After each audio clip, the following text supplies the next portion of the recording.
మీకు జన్మనిచ్చినటువంటి తల్లిదండ్రులు, మీ గురువులను, మీ గ్రామ దేవతలందరినీ, గ్రామంలో పోచమ్మ కంటే ప్రతి దేవాలయంలో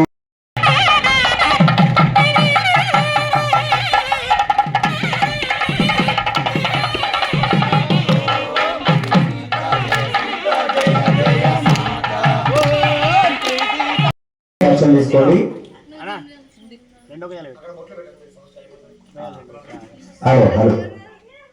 అందరికి కూడా పూజలు చేసేటప్పుడు ప్రతి అది కొట్టుకుంటే కొంత సాగట్టు చనిపోతుంది. చనిపోయిన తర్వాత ఈ సాల పురుగు చేస్తుంది.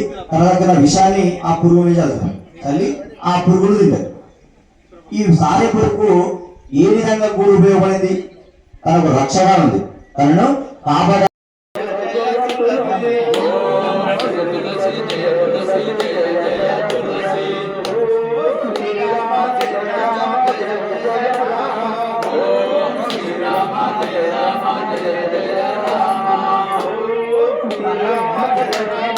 కళ్ళ కట్టుకోవాలి. చెంబలు నీళ్ళు 3 సార్లుగా కళ్ళ కట్టుకోవాలి. ఉదయం వెళ్తాం. ఓం విశ్వకర్మణే స్వాహ,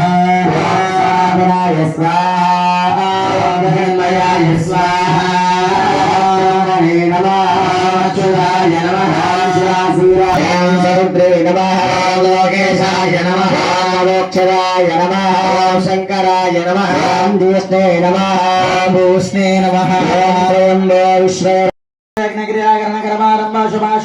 ప్రవర్తనే నమః. ఓంకారమాదిం కృత్వా భవద్దేహేన జ్ఞాతః పుణ్యపుణ్యామాలైష్యామః కన్యా విష్ణుయామ దేవాః భద్రం పశ్యామాక్ష పర్యజత్రాః స్థిరైరంగైః.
ఈరోజు రాజక్కపేట నడిబొడ్డున ఉన్నటువంటి పురాతన అభయాంజనేయ స్వామి ఆలయం ఉంటే అది శిథిలావస్థకు చేరుకున్నందున గ్రామ పెద్దలందరూ నిర్ణయించి గ్రామస్తుల సహకారంతో గ్రామంలో ఉన్నటువంటి ప్రజలందరూ ఏకమై ఈ నడిబొడ్డున ఉన్నటువంటి అభయాంజనేయ స్వామి విగ్రహాన్ని పునఃప్రతిష్ఠించుకోవాలని నిర్ణయించి ఈ 3 రోజుల పాటు పునఃప్రతిష్ఠ కార్యక్రమాలు జరుగుతున్నాయి.